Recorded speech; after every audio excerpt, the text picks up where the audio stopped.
오늘의 설교 제목은 죽음이라는 목표입니다. 죽음이라는 목표. 우리 사회는요, 죽음을 금기시합니다. 그리고 항상 거리를 두고 싶어 해요. 싫어하는 숫자가 뭐예요? 물으면 대부분 4자를 말씀하십니다. 4 싫어요. 건물 엘리베이터에서도요, 4층은 어떻게 표기되어지고 F로 표기되어 있습니다. 숫자 4는 죽을 4자를 연승시킨다는 생각을 갖고 있는 것이 우리 한국 사람들의 보통 생각입니다. 그래서 초상집을 갈 때에도요, 산모들은 오지 못하게 하는 경우가 많아요. 아이들 생명이 있으니까 오지 마. 안 와도 돼. 예전 교회에서 있었던 일입니다. 장례가 났습니다. 여느 때처럼 장례 안내 문자를 교인들에게 보내게 됩니다. 그런데 세 가족 한 분이요, 교회 사무실로 전화를 거셔서는 목소리 높여서 항의하십니다. 왜 아침부터 재수없게 장례 문자를 보내고 그래요? 하면서 처음 오신 세 가족은 장례에 대한, 죽음에 대한 것에 대하여 또한 거리를 두고 싶어 하시면서 항의를 하시더라는 겁니다. 이게 우리나라 문화 아닌가요? 죽음에 대해 생각하기를 싫어한다. 근데 참 아이러니하게도요, 우리 한국 사람만큼 또 죽는다, 죽음에 대한 말을 일상에서 많이 사용하는 사람들도 없습니다. 생각해 보세요. 마치 습관적으로 나와요. 서로 좋을 때 뭐라고 해요? 아이 좋아. 너무 좋아가지고 좋아 죽겠대요. 초가 좋아주고. 맛을 표현할 때도 뭐라고 해요? 이야, 이 맛 죽여주네. 찌개 한 스푼에 그냥 죽여준다는 말이 그냥 툭 튀어나옵니다. 불효하는 아들을 보고 엄마는 말하죠. 너 때문에 내가 못 살아. 친구들 사이에도 화가 나면 불쑥 멱살을 쥐고 이렇게 말합니다. 너 죽을래? 죽는다는 이 한국말이 다른 말과 결합해서는 또 참 잘 어울리기도 해요. 우리의 감정을 자유자재로 표현할 수 있습니다. 배가 아플 때는 뭐라고 말해요? 아이고 나 죽네. 배가 고플 때에도 아우 배고파 죽겠네. 힘들면 어떻게 말해요? 아우 힘들어 죽겠어. 최근 들어 학생도, 청년도, 어른도, 직장인도, 실업인도 또한 모두 다 죽고 싶은 심정을 고백하고 있습니다. 한국은 OECD 국가 중 자살률이 1위인 자살공화국이라는 오명을 갖고 있어요. 여러분의 삶은 어떠신지요? 혹시 죽겠다는 말을 입에 달고 살진 않으십니까? 그런데 죽고 싶다는 말을 자세히 들어보면 그 말 안에는 죽고 싶다는 뜻이 절대 아니더라는 겁니다. 살고 싶다, 잘 살고 싶다는 말을 담은 것이 그 바람이지요. 맞지요? 90세 넘은 어르신들이요, 아무리 하나님 언제 날 데려가시려고 그래요? 목사님 나는 이제 가야 돼. 이렇게 말씀하시면서도 교회 나가시고 나서 뒷모습을 보면요, 횡단보도를 건널 때면 좌우를 왜 이렇게 꼼꼼히 살피시는지 확인하고 불바뀌어야지 건너가면서, 그것도 어떤 분은 두 손 높이 들고 이렇게 건너가시는 분도 있어요. 죽고 싶다고 말은 수없이 하지만 욕실에서 넘어질 때면 이렇게 말하지 않으신가요? 죽을 뻔했네. 죽을 뻔했어. 우리는 힘을 다해 살아야 합니다. 하나님이 살라고 주신 수명대로 사는 것이 또한 사명이고, 그러기에 그 수명대로 건강하게 사는 것이 오늘 우리가 받고 싶은 복인 줄 믿습니다. 사랑하는 성도 여러분, 수명대로 사십시오. 건강하게 사십시오. 모두 다 죽겠다고 아웅성치고 있지만 압니다. 잘 살고 싶은 마음인 것을, 또한 오래 살고 싶은 마음인 걸 압니다. 그러니 죽기보다는 잘 살고 의미 있게 살고 잘 살아내는 여러분 되기를 주의 이름으로 축원합니다. 그런데 죽음을 인생의 목표로 한 사람이 있습니다. 그 사람이 누굽니까? 바로 예수님이셨다는 거예요. 좀 이상한 말이지만요, 예수님은 십자가에 죽는 것이 인생의 최종 목표였습니다. 이 땅에 오실 때부터 오직 한 길 원웨이, 나는 십자가에 죽으러 간다. 우리들은 찬양하지요. 당신은 사랑받기 위해 태어난 사람. 반면 예수님은요, 죽도록 미움받기 위해 태어난 사람. 죽기 위해 태어난 사람이 바로 예수님이셨다는 거예요. 예수님은 목표대로 죽음을 위해 사셨고, 목표대로 죽음을 위해 혼신의 노력을 다하신 분입니다.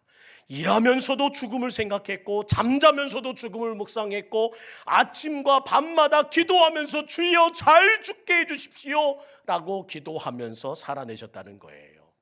그 죽음 때문에 심장이 뛰셨던 분이 예수님이셨고, 또한 틈만 나면 자신의 죽음을 제자들에게 암시하며 나는 죽을 거다를 말씀하셨던 분이 바로 예수님이셨습니다. 특별히 자신의 죽음에 대해 이렇게 선포하십니다. 마태복음 20장 28절 말씀이에요. 인자가 온 것은 섬기름을 받으려 함이 아니라 도리어 섬기려 왔느니라. 또한 내 목숨을 많은 사람의 대속물로 주려 왔느니라. 어떻게 죽음에 이토록 집중하셨을까? 예수님에게 죽음은 분명 인생의 최종 목표였음에 다름이 없습니다. 오늘 본문 31절을 읽어보세요. 31절 함께 읽습니다. 시작. 곧 그때에 어떤 바리새인들이 나와서 이르되 나가서 여기를 떠나소서 헤롯이 당신을 죽이고자 하나이다. 여러 마을을 지나면서 병을 고쳐주십니다. 이 마을에서는 가르치셨고 저 마을에서는 복음을 전파하시며 믿는 능력을 가져서 귀신을 내어 쫓으셨습니다. 바로 그때 어떤 바리새인이 예수님께 다가와 다급히 말합니다. 이곳을 떠나셔야 합니다. 헤롯이 당신을 죽이려고 해요. 떠나세요. 우리는 바리새인을 그다지 좋게 생각하지 않습니다. 사복음서에 보면 바리새인들은 위선적인 율법주의자 또는 형식적인 종교학자로 표현됩니다. 누가 나에게 이른다고 말씀해 생각해 보세요. 집사님은 참 바리새인다우십니다. 은혜가 되신가요? 아니요. 나 싫어. 왜 그래? 우리가 생각하는 바리새인은 참 나쁜 사람들이에요. 그런데 오늘 예수님을 반대하고 올무를 빠뜨려는 이들만 있는 것이 아니라 바리새인들 가운데는 몇몇은 다른 모습을 보였다는 거예요. 어서 죽음을 피하십시오. 예수님, 어서 죽음을 피하세요. 예수님도 죽음의 위협을 직감하십니다. 서서히 다가오는 죽음을 느끼십니다. 자신에게 다가오는 죽음의 이야기를 직접 듣고 또한 말하십니다. 예수님 어떻게 하십니까? 단칼에 거절하며 말씀하세요. 살 기회를 주셨건만 32절 말씀 보세요. 이르시되 너희는 가서 저 여우에게 말하라. 오늘과 내일은 내가 귀신을 쫓아내고 병을 고칠 것이다. 그러나 제3일에는 완전하여질 것이라 말하거라. 예수님은 자신을 죽이고자 하는 헤롯을 여우에 비유합니다. 우리나라와 비슷하게도요, 당시 이스라엘은 여우를 간교하고 꽤 많은 동물로 생각했어요. 특별히 그 꾀와 그 간교함보다 더 싫었던 것은 무엇이냐? 망대를 보란 듯이 세워놓았습니다. 그러면 그 밑으로 땅을 파고 여우가 들어가서 굴을 만들어요. 멋지게 만든 망대가 어느 순간에 와장창 무너지기도 하고 기울어 쓰러지기도 합니다. 그래서 이스라엘 백성들은 여우를 무엇이라 표현하느냐? 파괴하는 동물이구나 라고 생각했다는 거예요. 지금 예수님 보실 때 헤롯은 예수님을 죽이려고, 하나님 나라를 파괴하려고, 주의 구원 사역을 방해하려고 하는 세력으로 하나님은 이해하셨다는 겁니다. 근데 예수님은 오늘과 내일은 그동안 해왔던 것처럼 귀신을 내어 쫓고 사람들의 병을 고치며 하나님의 천국, 저 하늘나라를 가르칠 것이라 말씀하세요. 그러다가 제3일에는 완전하여지리라. 아포텔레오, 무슨 의미입니까? 사흘째 되는 날에는 내 일이 다 끝나는 때가 온다. 내 목표를 그날 이룰 것이니라. 오늘은 여기서 이 일을 계속하고 내일은 예루살렘에 이르게 되고 제3일에는 장사되었다가 다시 살아날 것이다. 제3일은 예수 그리스도의 부활을 의미하며 지금 그 일을 마치시기 때까지 죽음을 목표로 하여 달려가시는 예수님의 한 목소리가 그 자리를 쟁쟁하게 울립니다. 헤롯이 협박하던, 누가 날 죽이려도 하던, 예수님은 정하신 계획대로, 하나님께서 정해주신 목표대로 달려가고 있습니다. 다시 부활하여 인류를 위한 구속사역을 감당하시겠다는 결연한 선언을 하시면서 그 모든 단호한 선언과 함께 그 발걸음을 멈추지 않고 또 전진해 가시는 예수님의 모습을 우리는 사순절에 마주합니다. 33절. 그러나 오늘과 내일과 모레는 내가 갈 길을 가야 하리라. 선지자가 예루살렘 밖에서는 죽는 법이 없느니라. 나는 사람들이 나를 죽인다 할지라도, 당신들이 나에게 피할 길을 알려준다 할지라도, 지금이 내 생명에 촉각이 달렸다 할지라도 나는 내 달려갈 길을 다가기 위하여 오늘도 걸어갈 것입니다. 나는 예루살렘에서 죽을 거예요. 사랑하는 성도 여러분, 예수는 왜 이렇게 죽고 싶었을까요? 왜 이리도 예루살렘에 가서 그렇게 말도 안 되는 십자가의 그 참혹한 죽음을 함께하기 위한 그 아픔을 시작하시는 걸까요? 로마서 5장 8절은 오늘 우리에게 이렇게 말씀하십니다. 함께 읽을까요? 시작. 우리가 아직 죄인 되었을 때에 그리스도께서 우리를 위하여 죽으심으로 하나님께서 우리에게 대한 자기 사랑을 확증하셨느니라.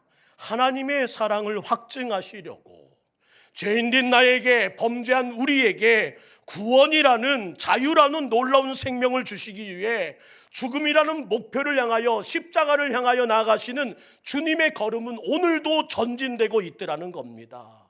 추악하고 더럽은 죄인을 대체하기 위해서, 그 죄인을 수용하기 위해서, 그 죄인마저 포용하기 위해서 가장 비참하고 가장 처참하게 죽어야 할 그 골고다 언덕으로, 가장 비굴하게 죽어야 되는 그 죽음의 현장으로, 가장 수치스럽고 갈기갈기 찢겨야 되는 그 모습을 통해서 십자가의 완성을 이루시려고 예수님은 지금 걸어가고 계신다는 겁니다.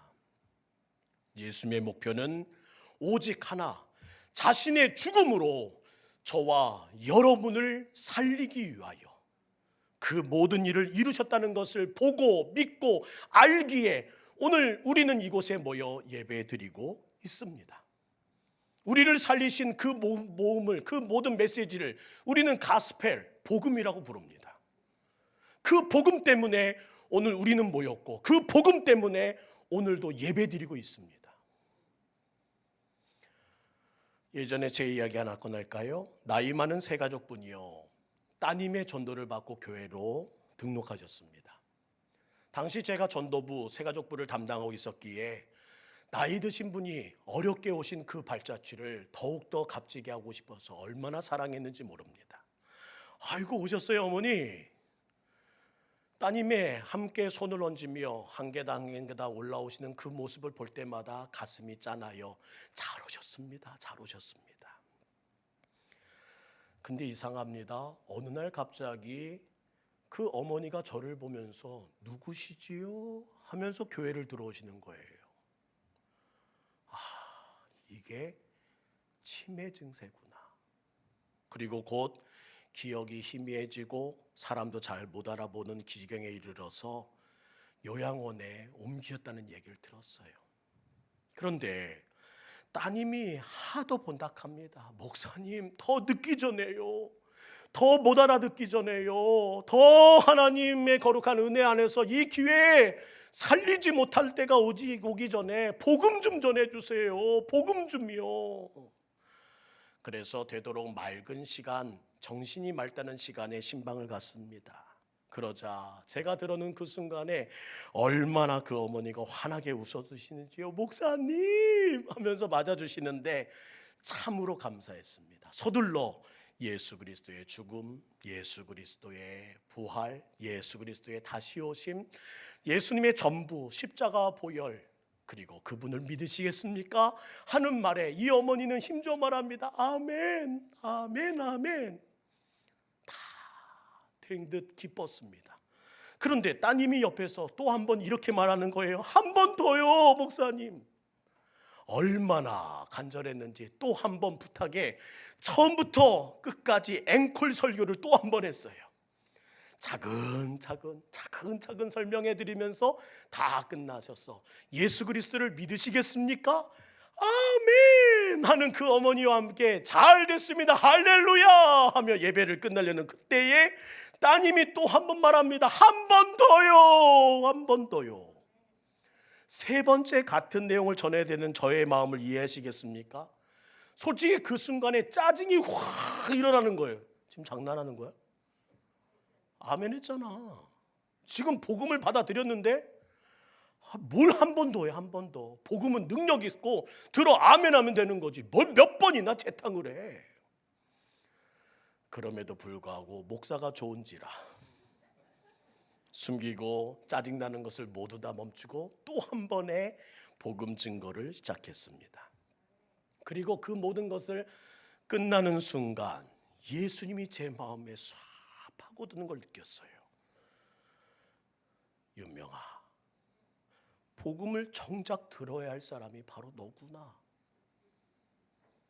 한 번 더 외쳤던 것은 그 딸의 목소리가 아니라 그 복음을 전하면서도 짜증을 내고 귀찮게 여기고 그 말씀에 감동되지 않은 채 입으로 주저리 떠르는 네가 바로 가스펠, 복음, 이 좋은 소식을 다시 들어야 할 너구나 하시는 하나님의 마음에, 이 마음에 쫙 스며들더라는 겁니다.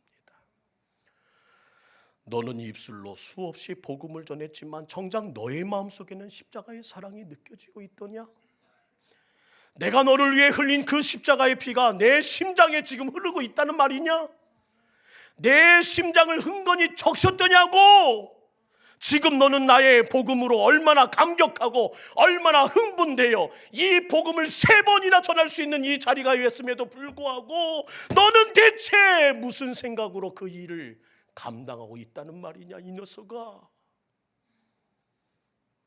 나를 살리기 위해 일평생을 죽음을 목표로 사셨던 그 예수님을 이야기하고 있는데, 나를 살리기 위해 십자가에 죽기까지 그 찢기신 그 절절한 사랑을 말하고 있는데, 너의 가슴은 왜 이토록 냉랭하고 너의 가슴은, 너의 입술은 왜 이렇게 뜨겁지 않더냔 말이다. 이것이야말로 아이러니한 일 아닐까요? 어둠에 그 복음을 이야기했는데 단 3번의 반복에 지겹다, 장난해, 귀찮아.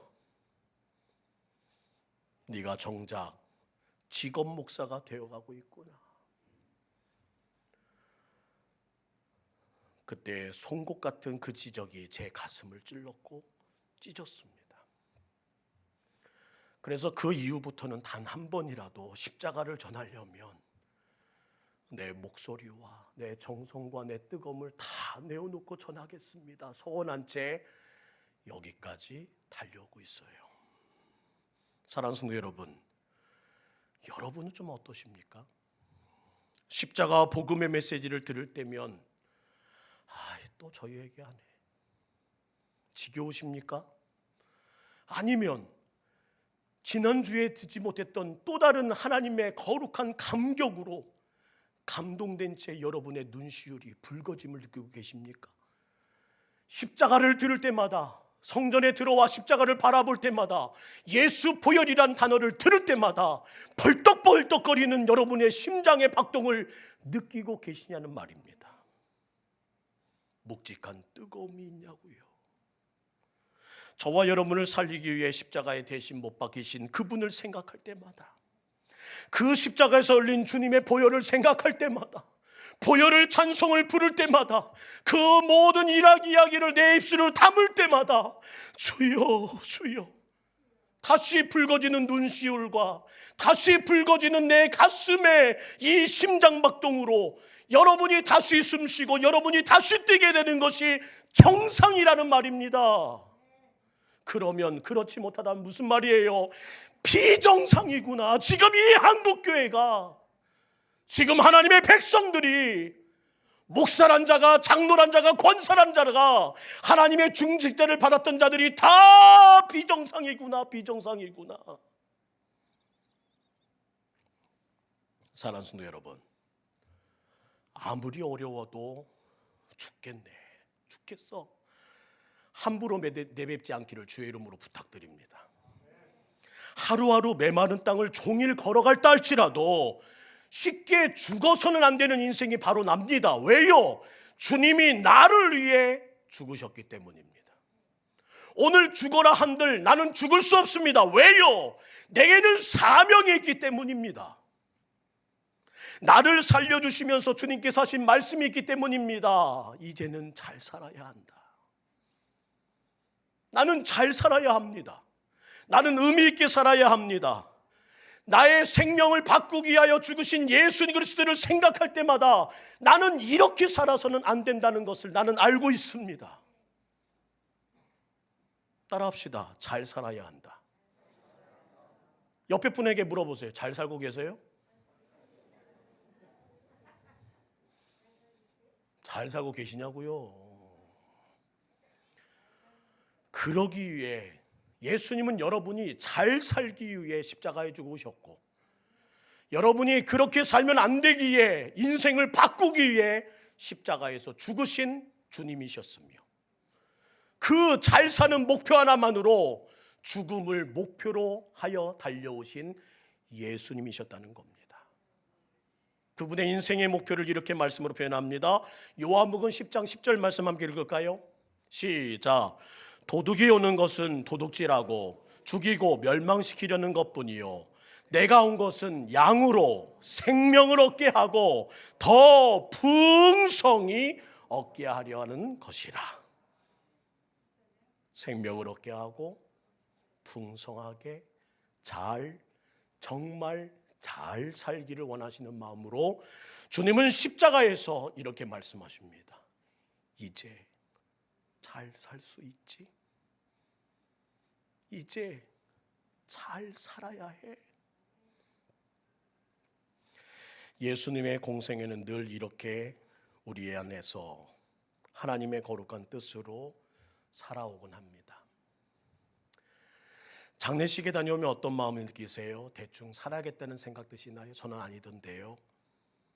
죽음을 보며 죽음을 묵상하며 생각하는 것이 있습니다. 이렇게 살면 안 되겠구나.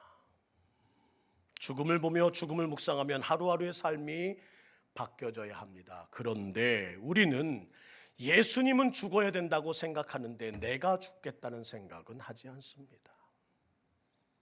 예수님은 죽음을 목표로 해야 된다고 말하지만 내가 죽을 목표로 삼고 있지는 않습니다. 나는 없고 주가 있고 나는 죽고 주만 사는 인생을 찬양하고 있지만 우리는 항상 그 일에는 나와는 거리가 먼 거리두기를 항상 선택하고 있는 건 아닐까요? 사순절 첫 번째 주일 저는 이렇게 말씀드리고 싶습니다. 금주도 저와 여러분은 다람쥐 쳇바퀴 도는 것처럼 지난주, 지난주의 삶을 또 반복하며 살아갈 겁니다. 늘 하던 대로. 그럼에도 사순절입니다.